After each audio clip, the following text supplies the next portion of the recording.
তো বৌভাতের দিন কত সুন্দর করে সাজানো হয়েছে আর লোকজন আস্তে আস্তে আসা শুরু হয়েছে।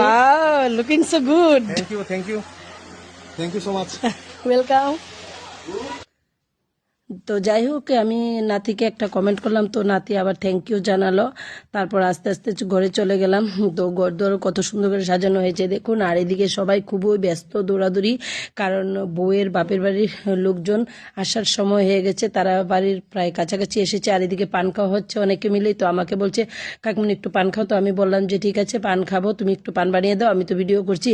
তো ঠিক আছে, একটু পান বানিয়ে দিল, তারপর পানটা খেয়ে নিলাম। তারপর কি হয়েছে বন্ধুরা, এদিকে আজকে তো চতুর্থ মঙ্গলে একটা বিয়ে হয়, তো আমাদের নিয়ম আছে, তো বিয়েটা হচ্ছে। তো চলুন সেটাতে আপনাকে নিয়ে যাচ্ছি।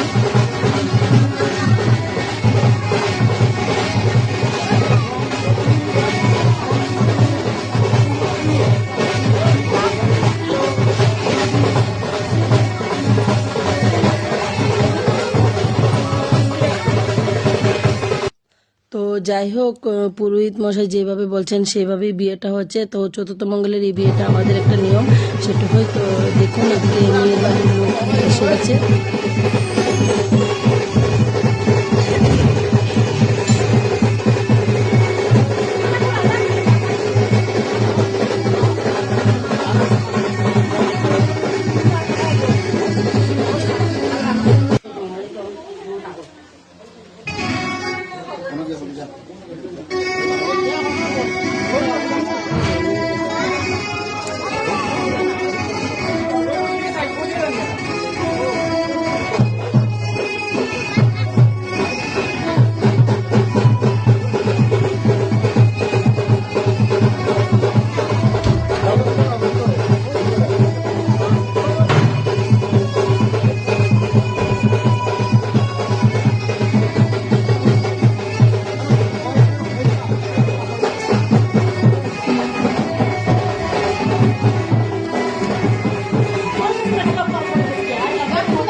খুবই সুন্দর একটা মুহূর্ত। আর এদিকে চৈত্রমঙ্গলে বিয়েটা হয়ে গেছে, তো আমি বউয়ের কাছে যাচ্ছি একটু ভিডিও করার জন্য। তো দেখুন বউয়ের বাপের বাড়ির লোক, ভাই বোন সবাই বউয়ের সাথে দেখা করতে এসেছে। আর এখানে দেখুন আমার একটা নাতিন এখনও সাজাগুজা শেষ হয়নি, সাজছে। তো আমি একটু ভিডিও করছি বলে বললো দিদা আমি আগে সেজে নিই তারপর ভিডিও করবে। তো আমি বললাম তুমি সাজার পরে আবার ভিডিও করবো, এখন তোমাকে একটু ভিডিও করি। তো এরকমভাবে একটু হাসি মজাক করলাম নাতিনের সাথে। আর বউ দেখেন কত সুন্দর লাগছে। তো নাতি বউ আবার বললো দিদা আমাকে কেমন লাগছে, আমি বললাম যে খুবই সুন্দর হয়েছে তোমার সাজটা।